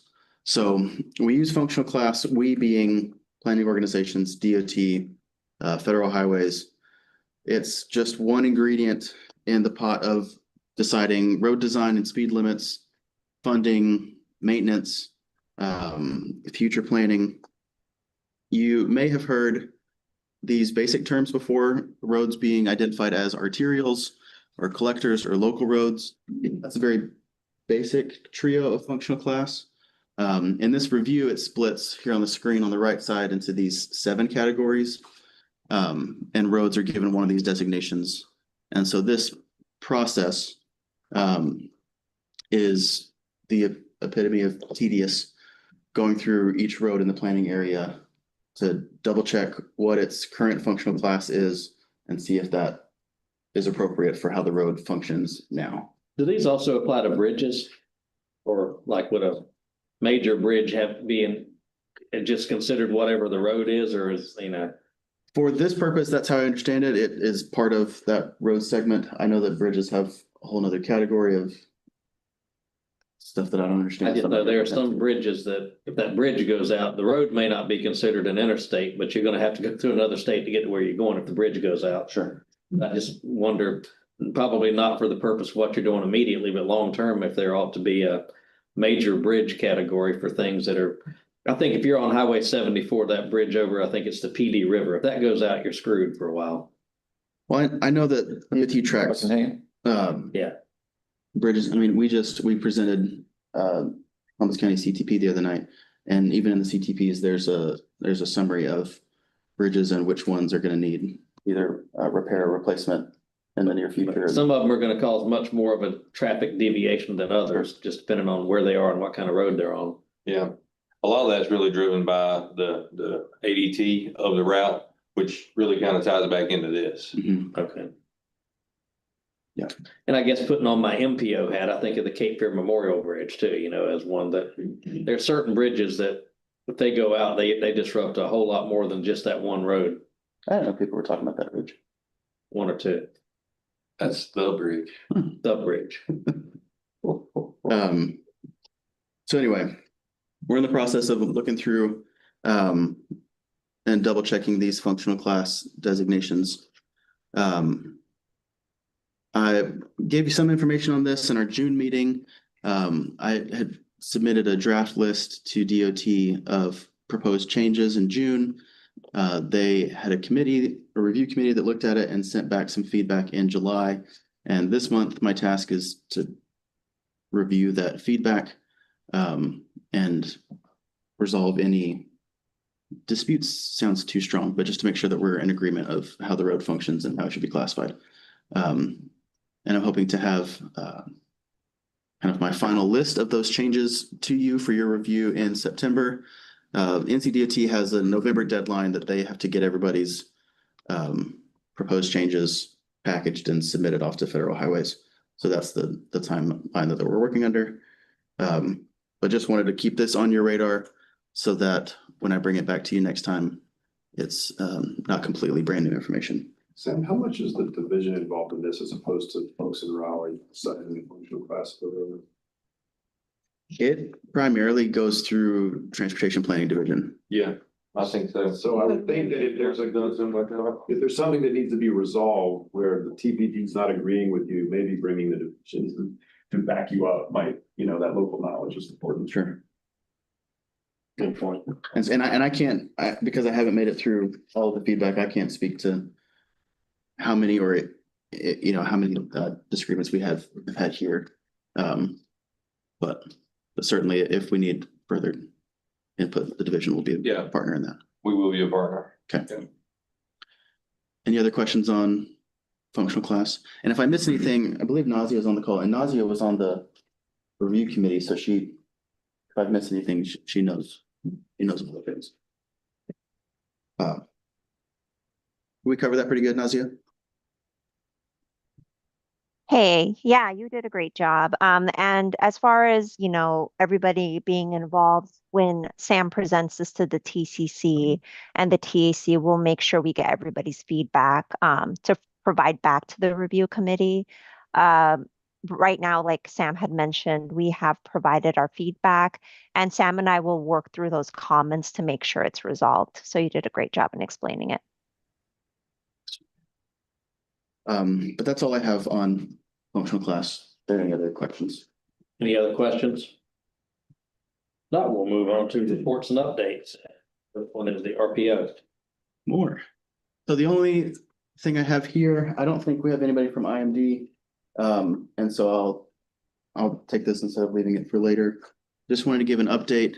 These multimodal planning grants from the Integrated Mobility Division, basically DOT's bicycle, pedestrian, and transit branch. We have 2 active grants right now, both in Southport and Oak Island, updating their local pedestrian and or bicycle plans that are meeting with steering committee and doing public engagement, and both plans are progressing nicely. We also recently found out that Burgaw and Surf City's application to this grant program were selected and awarded, and so they're working through kind of finalizing those details, and they'll have similar plan updates ongoing into next year. So several good local bike ped plans being updated and good things happening there. And since Sam didn't say it, I'll be the one to say it, that Sam helped Surf City and which one was it? I forgot what you said. Burgaw. With those applications. And so, that is one of the values of the RPO is the ability to assist the local governments with their bike ped planning grant applications. And then, that's 100% hit rate. He helped with 2 and both got funded. That's awesome. Congratulations. Good job. Good job. It wasn't quite 100%. We also did one from Tabor City, and that one did not get selected this time Why are around. you telling me? You will come. 67. Did 100% of the ones you just mentioned. I mean, I'm just saying. But if we round that up to 4 out of 5 in the past 2 years, we'll take it. Yeah. They're actually this time around. I think they had more applications than they've ever had in this program. So people are catching on that this is a good local option for approving plans. That is important for all of our municipal members to understand that is something the RPO can help with, because most small towns have no need to have a full-time grant writer on staff. Well, and if they only do an update like this every 5 to 10 years, if I'm cranking out 2 or 3 of them a year, then it's real easy to do another one. So it's been a great program. IMD's been a good partner, and so we've had good things happen there. the STIP updates are in your packet. And then as far as other items, I don't think. Yes, yeah, I don't think I had anything else. Our next meeting is September 12th, correct? That's correct, Friday the 12th. Sam, this is Mark. Did we ever hear back from District 3? I think I had a question a couple of meetings ago about are we able to see in the STIP updates and revisions where the feedback came from? Like how much feedback was from Brunswick County? How much feedback came from Oak Island residents? Did we ever get an answer from District 3 on the ability to see that granularity, or are we still just only at a very high level with the feedback? Yeah, so you're referring to when the STIP was in its draft form, they had a public comment period. That Right. people could, yeah, where the feedback was coming from. Adrian? And, I read through it. It was the majority of the feedback because it's across the state Mhm. and not specific to divisions. So the first 25, 30 that I read through were all in regards to Wake area, Wake County and Charlotte area. I could maybe try to reduce it if I can find, I don't remember how many comments there were. I could either provide it in its entirety or try to reduce it. That's what I'm trying to say. Was the database of that feedback, because it went through DOT, is it able to be sorted by location, or is it you just have to kind of pick that out of the comments? Yeah, just pick it up. Okay. We can provide the whole thing to Mark. Yeah. Did you hear that, Mark? No, I didn't hear that last comment. So the feedback that DOT got from that public comment period, it's not it's not sorted or formatted in a way to easy separate Brunswick County feedback. And I say that because it's just the comments. If they don't, it's not by county or like, there's nothing to distinguish them. It's literally like the comment box. So the division, all they have is a list of all the comments that were received. There's not any location To sort them. kind of data attached to it. So you'd have to read through the comments individually to kind of piece out where they came from. Okay. Because I know It's not about where they came from. It's about what they're talking about. Sure. Sorry, not where they came from, but what their comment is What the about. comments are, yeah. right. I was just curious because I think I mentioned the last time, we tried to the best of our ability in the town of Oak Island to promote people, logging on and providing feedback. We had it on our website. We mentioned it, in public forums. And so I was just curious if we knew, that there was feedback coming in from our area or not. So if you looked at it and there's no way to sort that, then I understand. Okay. Is there a way to incorporate that into a future one where you can ask people where they're located? Just because that would be useful if you're, looking at something, you're trying to get feedback on Southport, and only 3 out of 500 people are from Southport. You'll know that's not as good of a sample as it would be if there were 200. Just tag the address would help. That's the guy. Because sometimes that person that lives in Southport might be responding from the airport in Charlotte though, or something. So. Or they have a second home. Yeah. I mean, that's part of I think sometimes the confusion of where they consider their home and where they can make the comment to, because they're tourists who make comments. Yeah. Whatnot. It's not necessarily homeowners. I know usually when I do a survey for a client, I have some demographics in there so I can tell truth, and a lot of times it's, we did one for the North Brunswick Chamber. What part of the area do you live in? If you don't live here, what makes you interested in responding to this? Are you someone who does business here? You're visitors. That way we can get run crosstabs too, like what Councilman Martin was asking for. Well, I can share what we have available now. And just anytime future ones, it'd be good to incorporate that, whoever sets those up. I will add, it's only slightly related in that it was public feedback, but to support what Councilman Martin said about Oak Island pushing out these public comment opportunities, the public survey they had for the bicycle plan update they're doing right now, I'm on that steering committee, and I'm actually the consultant that's doing it. We went to the school together, and she told me that I can't remember the exact number, but the feedback response they got from that public survey far exceeded what she's had in comparable plan updates. So Oak Island did a great job of people from across the community being active in that plan. So even if we can't quantify it, we know that there were strong feedback. yeah, and that was a local plan. That's not the STIP comment. So not the same, but still Good. We had feedback. good public participation there locally. That's all I have as updates. If there are Okay. any other questions. Any other questions for Sam? If not, anything from ports? We don't have anything from ports or ferry. Move on to Division 3. Also, not to say that I'm the only one that gets to talk for a million years in this meeting. I do want to recognize the time, and there is one of the other departments has something in this room at 11. So just want to put that on the radar. Not to say They've probably been praying for patience. we can provide that opportunity. Yeah. So I don't know who from the division wants to give the update. Yeah, you're planning your packets. I'll try to be quick here. And I've got stuff from the packet on the screen. So if there's anything you want me to linger on, I can. Yeah, so you can start, just on the first page there. So starting off, we're going to our projects in development.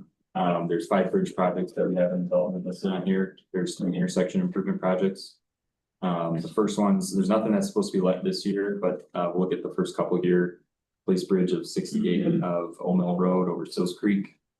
We have NC 210 in Pender County at Watts Landing, constructing a roundabout. NC 53 at 117 Business to improve that intersection. I have update comments with these individually. If you have any questions in specific, I'd be more happy to kind of expand what I have knowledge of currently. We can move forward into our construction section. There's bridge work. These are all hefty jobs that we have here. A lot of structure work that's going on between all of these. First one that we're looking at is Moore Street, north of 211 over Price Creek. They're working with utility work. Their progress is getting close to 99%. So that project is scheduled to be closing out sooner than later. That recent work of paving, there was markings that were completed, guardrail, and the bridge is completed. One that we talked about previously, and it's been on everyone's radar, is that Sand Hill Creek project on NC 133. I did provide feedback on that last one we talked last month. They're hoping to have an accelerated finish on that project, looking for September as a hurry up for actually access to be established across that bridge. So there still will be work and vegetation growth into spring for that as everything gets established. So The mid-September. it's supposed to be early, they're hoping for, but I been saying that specifically just because I'm not on site with them, but Good thing is that's next month, so we're getting there. yeah. I was at the barriers yesterday morning. I was at Eugene and Lucinda section. And I looked up there was 15 guys working. Oh, yeah. Yeah, There's a full crew out there. they're trying hard, and that's a good contractor that we have, so. Obviously, we're getting into the heart of hurricane season. It'd be good to get that one over. Yeah, absolutely. Yeah. That's been on our radar. We've talked with them. They've been pushing that job to get accelerated as fast as they can to get that road established, so. There's a bridge replacement over Long Creek. We have NP11. This is a project we touched on earlier. The paving is hopeful for ending into August. There's some grading work, drainage, utility work on the bridge. The midway section has been paved. Last one on here is the new section of Hampstead Bypass, the A section, that was just let in July. And they're hoping to start actual on-site work shooting for, I think it was into August. So everything's in the preliminary stages right now for pre-construction as they get their contract established with them. That estimate did come over our engineer's estimate about 4%, but that was our lowest bid. And it was ST Wooten was the contractor. Cool. There's a list of each one of these projects. You can kind of flip through them here, Sam, if anyone wants any details as maybe like you've seen from a project plan view. And I have some questions, but I'll email them to you in the interest of time. Nothing time sensitive. So, and your email addresses were on the bottom of the project listing sheets there. Yes, sir. And then we'll eventually make our way to maintenance here and resurfacing the number of jobs that are throughout the county. A lot of these, they encompass at different sections of secondary roads that we have throughout Brunswick and in Pender County. That top one there is actually supposed to be closing out here very soon. The second one has some ADA ramps that have been updated. They're looking to close that project out as well, but there's just touch list items that remain, and that was throughout multiple counties in Division 3. For the rest of them, they're still underway. They're working their way through as they have that project deadline. They work with our contractors to schedule and advertise certain sections to get done. So everything is on schedule, to my knowledge. The last sheet on there just references our maintenance map we have a visual on there just of all of Division 3, but feel free if you guys utilize that QR code that's on there, you can access that maintenance map right away from your phone or use the link that's provided. That should be up to date and continually kind of a living GIS document. Need some extra resources for the outlooks are for some of these maintenance projects. If anyone has any questions specifically, I'd be happy to talk, but feel free to email and we can continue to discuss. There was a number of questions we had in our previous meeting for some maintenance that was actually worked through. New Road, Stag Road, and NC 210 had shoulder cutting improvements that were worked through our bridge division maintenance engineer. He worked with Jerry Gross very closely, which I was happy that I could connect those two together, and it was a really positive experience. I think we'll see how. I think he's going to have him as a close contact moving forward. Unfortunately, I See how that works. I spoke to Commissioner Groves yesterday because he wasn't sure if he'd be able to join this morning. He's got a knee injury, but he said to say thank you that those things were worked through. So cool. That's always great. Great to hear. Any questions? I want to make a real quick comment. When we go through the projects and development, and I'm seeing some of these things that we've funded in like E5 are finally getting close to development. I know there's been not that much funding recently in prioritization, and sometimes we wonder, why are we going through this when we're not getting a lot of results? These things take a really long time. Those roundabouts in Pender on 210, or the intersection improvements and the one in Burgaw, those were funded a long time ago, and we're finally getting to them. They're finally getting closer. And so, and again, in Columbus County, I was driving down 74 the other day, and the interchange and grade separation at Lake Waccamaw are open now, and the one at Home Grow happened. And like, these things are moving forward, and sometimes, especially if you haven't been on the RPO that long, you don't remember that 10 years ago, we prioritized that project and we're driving that road now. It is important sometimes to remember that these things do in fact happen. I would actually love to see these tables updated with one or two columns added, one that says which prioritization it was in. And maybe the other one, the year that it was first put on the list, because the public thinks if we decide on it today, it's going to be finished by December. And that would just be interesting data to be able to have when we're talking with people who say, well, why is Raleigh getting this road? Well, that road was started planning 25 years ago. It's not a new project. It's an old project that's finally getting built, and same thing in other parts of the state. So that would be excellent data to have. Any other questions for Eric? Not, we'll move on to Division 6. I know online we've got both Philip and Bill. Yeah, this is Philip. Good morning, all. I'll give the update. We've had a few projects fall off the list due to completion, but Sam, did you have slides there, or do I need to share? I got you. Okay. All right. So this is just kind of a map of our planning area. Our first project here is a little over halfway complete. It's along our NC 87 corridor at the intersection of NC 11. It's an interchange project with some limited partial control of access along some of the side streets, nearby NC 11. So we've got a project comments there to the side, but we're expecting completion in early 27. Our next project is one that's been around for a little while. Is our US 701 bypass. That's in the Whiteville area. Estimated completion is December of 25. The project's complete. Final markings are underway, or they may have just recently been completed. So we'll be looking to remove this from future reports. Our next project is our US 74, 76, Chauncey Town Road. It's an interchange. combined with some improvements or a grade separation, Old Lake Road. This is kind of in the Lake Waccamaw area. We do have a revised completion date of early 26. We've just got a couple of smaller items kind of remaining to be completed, pavement marking, some shoulder work, and some lighting. I believe the lighting at the roundabout is complete. So this may stay on the list, maybe one more meeting, but it's likely to come off here in the near future.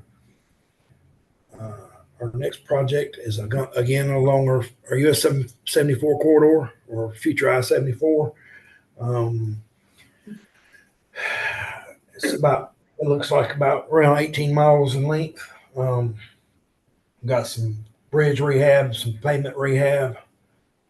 We're kind of in the early stages of that at 14% completion, with the estimated completion of summer of 27. Our next project is at the Robinson-Columbus County line, or I should say maybe there's two parts to this, but the one that it pertains to the Cape Fear RPO is near the county line. It's just kicking off, but we've got pavement rehab and bridge preservation efforts with the estimated completion in the summer of 27. The remaining portion of the report are a lot of our smaller, I say smaller, more of a highway maintenance improvement projects, our resurfacing and minor widening, maybe some safety type projects, some rumble strips and things of that nature. And then we've got a list of future projects that are kind of slated with some right of way and let information. And then there towards the end, we've got I've got short of putting a year on there.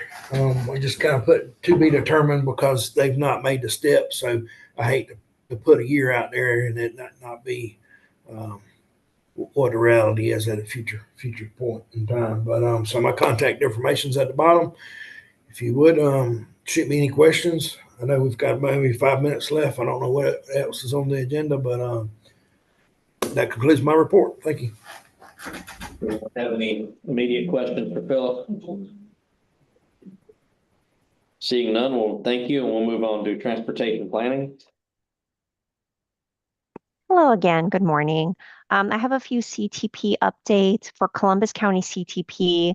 The project team has been scheduling presentations with local adopting agencies, and I have a few dates and locations for the presentations that have been scheduled so far. So on August 12th, they met with the town of Tabor City Council.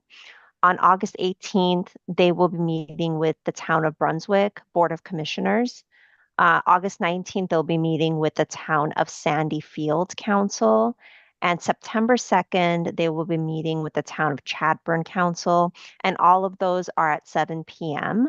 And then they are working with the adopting agencies to set up presentations, and they'll keep us updated as they go along with other scheduling of adoptions and presentations. Sam, did you have anything in addition to that? Because I know you've been talking to the adopting agencies as well before I move on. No, nothing to add. Tabor City adopted the CTP Tuesday night. We've got those other three scheduled. Those are the only ones I currently have scheduled, but working on communicating with the other adopting agencies to schedule more presentations. Great, thank you. And the only other update I had was for Pender County CTP, which is still ongoing. The committee met on July 28th to go over the draft bicycle, pedestrian, and multi-use path recommendations. Our next meeting is actually on September 8th. We have to push it out a little bit, where we will be discussing rail and transit recommendations. And we will also be going over the volume and capacity maps on the roadways. Everything else is in your packet. That's all I have. Thank you. Thank you, Nadia. Any questions? Seeing none, we'll move to Integrated Mobility Division. Kim was not able to join this morning, and so I gave those updates on those other grants in my report. And anybody from Board of Transportation join? We do not. I know there's a new Board of Transportation member for Division 6, but I don't have further information beyond that. Okay. Any open discussion, anything anybody wants to cover?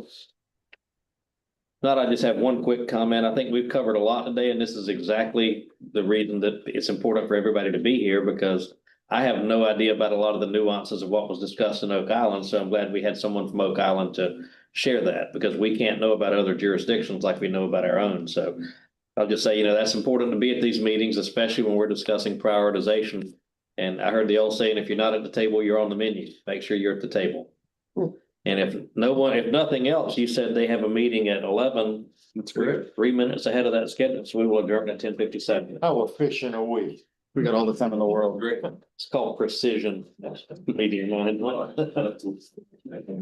Thank you, everybody. In addition to the